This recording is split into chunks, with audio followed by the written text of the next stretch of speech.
पुण्यामध्ये ना पट्टा सिटी आहे. पहिलाच दिवस आमचा. अचानक 2 वाजता दरवाजा खोलायचा आवाज आला. मला जोरात आपटला गेला, ठपकन आवाज आला आणि मी बघतोय असं माझ्या बाजूने कोणतरी चाललंय.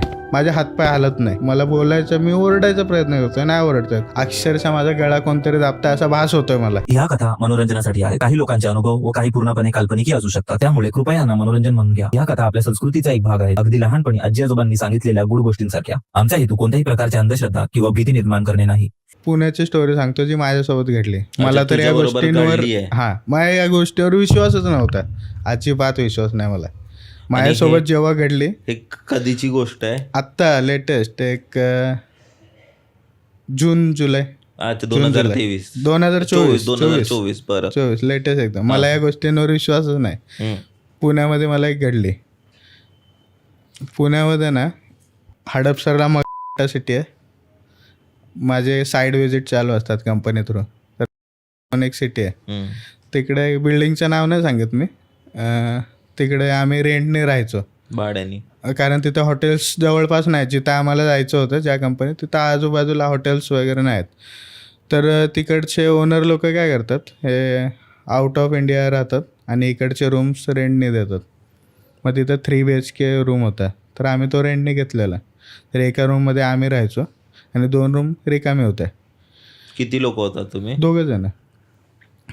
तर आम्ही राहायला लागलो. बाजूचे 2 रूम कोणच नाही आणि तिथं जो आमचा कुक होता, शेफ होता, तो पण राहायचा नाही, दुसरीकडे राहायचा. मग आम्ही झोपलो रात्री. पहिलाच दिवस आमचा. गेलो, पहिल्या दिवशी झोपलो नॉर्मल, काय नाही. दुसऱ्या दिवशी ना अचानक 2 वाजता जाग आली मला. 2 वाजता जाग आली. मला आली असेल. टॉयलेट वगैरेला गेलो, येऊन झोपलो. आणि तू टॉयलेटला जाऊन आलाय तर तुला एवढी गाढ झोप लागत नाही. तू नॉर्मल हाऊसमध्ये असतोस की जाऊन आलास. तर येऊन असं झोपलेलो मी. अचानक ना दरवाजा खोलायचा आवाज आला मला. दरवाजा खोलायचा आवाज आला. Main door. आणि कसं होतं, असा बेड आहे असा, आणि बेडच्या राईट हँडलाच टॉयलेट होता आणि समोर असा बेडच्या लेफ्ट साईडला कपाट होता. तर दरवाजा चालू झाला. तर मी बोललो काय वाऱ्याने वगैरे झाला असेल. मी लक्ष नाही, कारण मला त्याच्यावर विश्वासच नाही. मध्ये आलेला भास झाला. टॉयलेटमध्ये गेला. टॉयलेटमध्ये फ्लश झाला. मी बोललो माझ्याकडनं फ्लश राहिला असेल. तो बटन दाबलेला असतं, नंतर ते एकदमच हे होतं. तर मी बोललो ते काय झालं असेल, आवाज आला. तर ना मला असा भास होतोय माझ्या बाजूने कोणतरी चाललं आहे.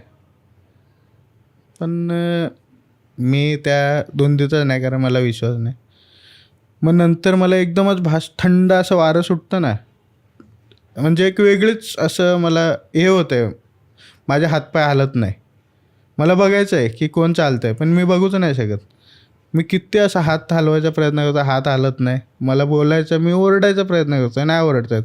मला बाजूच्याला उठवायचं होतं की बाई काहीतरी होतं इथं. तर मला काहीच होत नाही. मग असा गेला, इकडं बेडच्या पायथ्याला गेला, कपाटाकडे गेला. कपाट खुलला. जोरात आपटला गेला कपाट. ठपकन आवाज आला. मी घाबरून उठलो. बघितलं असं कोणच नाही. आणि मी बघतोय असं खालती वाकून बघतोय बेडच्या साईडला. ओले पाय असतात. मी तर इथून बेडवरनं बाथरूमवरनं डायरेक्ट बेडवर झालो, तर माझे पाय असणं शक्य नाही. सरळ असे ओले पाय गेलेत, बेडच्या पायथ्याला असे गेलेत कपाटापर्यंत. तिथं जाऊन स्टॉप झालेत. आणि अंधार होता. फक्त ग्रीन लाईट चालू होती. 0चा बल्ब असतो ना, तो चालू ठेवला. ग्रीन लाईटीमुळे कसं ते रिफ्लेक्ट करत होते ते फुटस्टेप. तर मला ते दिसले ना, तसंच मी उलटा पडलो वापस. आणि मला मी काहीच हालचाल नाही करू शकत, काहीच नाही. मग तो दिवस गेला. मी दुसऱ्या दिवशी उठलो. आम्ही म्हणजे काय झालं मला जाम घाबरलो. माझ्यासोबत पहिल्यांदा झालं. आणि फुटस्टेप दिसतात ना मला. मी तर इथं बसलो आहे. एक चोर असेल, माझ्या मनात शंका, चोर आहे. तर कपाट एवढ्या जोरात आपटणार नाही तो चोरी करून चाललाय तर. मग फुटस्टेप मला दिसतंय सर्व. मग मी झोपलो. बोललं काय नाही, सगळं मला भास झाला, मी स्वप्नात आहे. मग सेम सीन झाला. दुसऱ्या दिवशी सकाळी मग माझ्या मित्राने मी सांगितलं की अरे असं झालं माझ्यासोबत. आपल्यासारखे पोरं विश्वास ठेवतच नाही, ज्यांना घडत नाही. तो पण बोलतं काय नाही, तुला भास झाला असेल, नॉर्मल होतं असं, तू नवीन आलो, आपण नवीन जागी, झोप लागत नाही आणि भास होतं. त्याने मला येड्यात काढलं. म्हटलं ठीक आहे. दुसऱ्या दिवशी झोपलो आम्ही. त्याला 2 वाजता जाग आली. त्याला झाला काय 2 वाजता जाग आली, हो उठला. आणि ह्याला ना उठल्यावर ना कधी पण उठो, ह्याला मोबाईल घ्यायची सवय जाम, की तो रात्री 3 वाजता जरी उठला ना मोबाईलवर रील पहिला बघणार, मोबाईल. हा. रील बघणार असं. मग 2 वाजले, ह्याने जरा मोबाईल वगैरे हातात घेतला, बघितलं रील आणि ठेवला मोबाईल. आता तो रील वगैरे बघतो, झोप नाही लागत. अचानक ना त्याला असा भास झाला याच्या छातीवर कोणतरी बसला आहे. सेम याला पण हातपाय हलवता येत नाही, ह्यो ओरडतोय, ह्यो मला लाथ मारायचा प्रयत्न करतोय, ह्याच्याने काहीच होत नाही. ह्याच्या छातीवर कोणतरी बसलं, एकदम वजन झालं त्याला, एकदम असं छाती असं बोलतं ना आपला गळा कोण दाबतं, सहन नाही होत आहे. सहन होत नाही, तर तसं होतं त्याला. तो पाय हलवायचा प्रयत्न करतो, काहीच होत नाही. मग एक मिनटं 1-1.5 मिनटात त्याला तो एकदम हे झालं, सोडलं त्याला एकदम त्याने. तर त्याची लाथ येऊन ना मला जोरात लागली. बोललो काय झालं आहे? बोलतो अरे असं असं झालं माझ्यासोबत. बोललो तू तर बोललास आहे काय नाही. बोललो मला माहीत नाही. बोलतो माझ्यासोबत झालं आहे, अक्षरशः माझा गळा कोणतरी दाबता असा भास होतो आहे मला. आणि मी तुला लाथ मारली नाही, मी पाय हलवायचा प्रयत्न, तुला उठवायचा प्रयत्न करतो आहे. गेले 30-40 सेकंड झालं तुला उठवायचा प्रयत्न करतो, पण तुला माझा हात तुझ्यापर्यंत पोचत नाही. आणि मी जोरात आवाज द्यायचा प्रयत्न करतो, तो आवाज होत नाही. फुटत नव्हता. ती सोल म्हणजे आत्मा काय करते माहिती आहे का, की त्याला हे करते की दाखवते माझं अस्तित्व आहे इथं. प्रेझेन्स फक्त प्रेझेन्स दाखवत होती ते, आम्हाला काहीच धोका नाही. ते आता करायचं बोललं काय धोका पण करू शकत होती, फक्त प्रेझेन्स फील करत होती की मी इथं आहे. मग आता ते कसं असू शकतं माहिती आहे का, आम्ही रेडने राहत होतो, जे लोक बाहेर गेले त्यांचे कोण असतील, काय वारले असतील, कोणी सुसाईड केलं आहे, असे कोणी असू शकतात की जे दाखवतं ते माझं घर आहे आणि मी इथं आहे असं. मग आम्ही दुसऱ्या दिवशी डायरेक्ट तो रूम चेंज केला. अच्छा, दुसऱ्या दिवशी तुम्ही चेंज लगेच मी जाम कारण आता घाबरलो. खात्री पटली ना. खात्री पटली, मी जाम घाबरलो.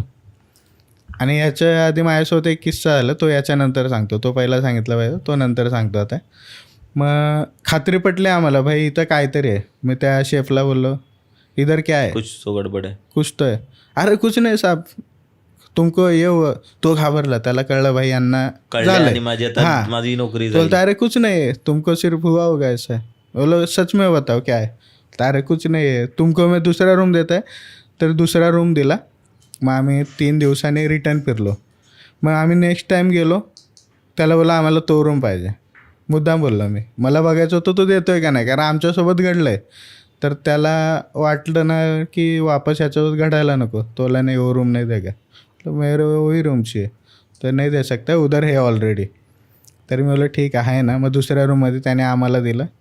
मग दुसऱ्या दिवशी गेलो तिकडं जेवायला गेलो. तिकडं जेवायला जायला लागायचं, तो जिथं जेवण बनवायचा.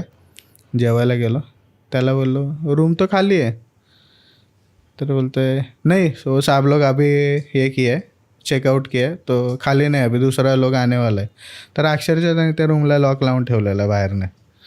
तो देतच नव्हता, कारण ते काहीतरी बंद असेल, प्रेझेन्स दाखवत नसेल. ते अचानक आम्हाला दाखवलं ते, तर आम्ही त्याला लगेच सांगितलं, मग त्याने लॉकच केला. आता त्या दिवशी तू उठलास किंवा तो मित्र जागा होता पण त्यांना दिसला, पण तुम्ही समजा गार झोपेत असता तर तुम्हाला वाटलंच नसतं ना. आणि कित्येक लोक जे तिकडे माझी नॉर्मली ना, मी झोपलो ना मला जाग येतच नाही, किती आवाज होते बाजूला माझ्या, मला नाही येत जाग. आणि मग त्या दिवशी अचानक जाग आली ना, त्याच्यामुळे मी आधीच घाबरलेलो होतो की मला अचानक जाग आली का, काय आवाज नाही, काय नाही. मला तू जरी उठवशील ना तरी मला जाग येत नाही, एवढं मी गाढ झोपतो. मग त्याच्यामुळे तर ते. आणि मला वाटतं दुसऱ्या दिवशी मित्र पण तो रील मध्ये बघत असेल, जागा असेल, हा तो तर जागा समजलं की जे जागा आहे ना, तर निवांत समज तुझी पण झोप पुडली असेल, तू पण जागा होतास म्हणून दिसलं. तर कित्येक लोक तिकडे येत असतील की त्याचा तो टायमिंग असेल, दमत असतील आणि झोप पण जात असताना दिसतही नसेल. त्याच्या आधी तू झोपलेलास तेव्हा काहीच नाही तुला काहीच. आणि त्यांचे सर्टन एक टाइम असेल 2, कारण त्याला पण 2 वाजता परफेक्ट 2 वाजता जाग आली. मग आम्हाला ना दुसरीकडे शिफ्ट केलं त्याने.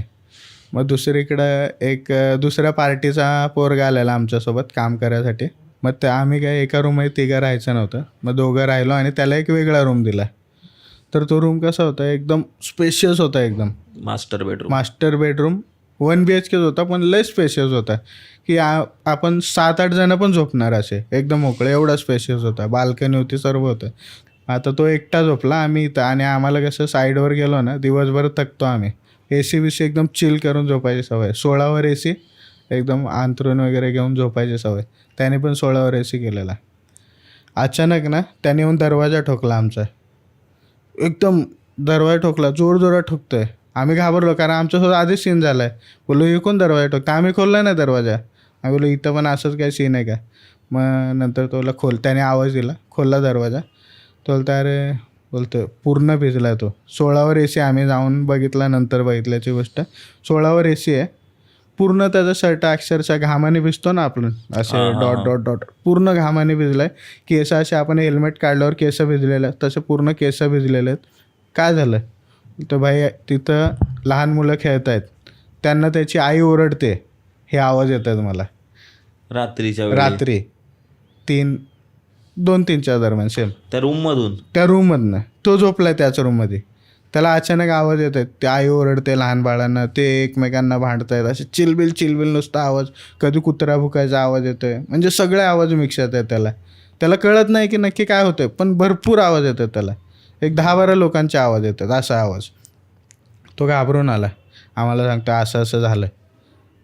आमची पण फाटली. आता बोललो आमच्यासोबत आधीच पुण्यातच झालेलं आहे. बोला आपण इथं राहायचं नाही. बोललो बस झालं, या रूममध्ये आपल्याला काय होत नाही, तू पण इथंच आहे, झोप इथं. बोलतो नाही तिघं कसं झोपणार, जागाच नव्हती. बोलो ठीक आहे आम्ही तिथं होतो. जाम डेअरिंग केली आम्ही, काय सांगू तुला. मी गेलो तिथं, झोपलो आम्ही, आम्हाला काहीच नाही झालं. जे झालं ते त्याच्यासोबत झालं. आम्ही झोपलो, सकाळी उठलो, काहीच नाही झालं आम्हाला, नॉर्मल. ते झालं ते त्याच्यासोबत झालं आणि त्या सर्टन टाईममध्ये झालं. बापरे. आणि त्या तीच रूम होती का की वेगळी रूम? ही वेगळी रूम. ॲक्च्युली कसं आहे माहिती आहे का, तीच सोसायटी. माझ्या अंदाजे कसं असते, ओनर बाहेर जातात किंवा त्यांचे कोणी आई वडील काय बोल ते डेथ झाले तिथं, त्यांचा जीव असतो. तसं काय असू शकतं की तुझा एका वस्तूवर जीव आहे आणि तुझं अचानक डेथ होते तर तुझा त्या वस्तू जीव अडकलेला असतो. आणि हे जे रेंटने देतात ना घर, ते काय करतात, फ्रीज AC सर्व असतं त्यांचे. एवढे की त्यांचे जे काही वस्तू असतात डेकोरेशनच्या, त्यासुद्धा तशाच असतात. Proper ready to move flat असतो. रेडी टू मूव्ह असा फ्लॅट ते देतात. मग त्याच्यामुळे काय त्या वस्तूमध्ये किंवा त्यांचं काय असू शकतं, काय सांगता येत नाही असं.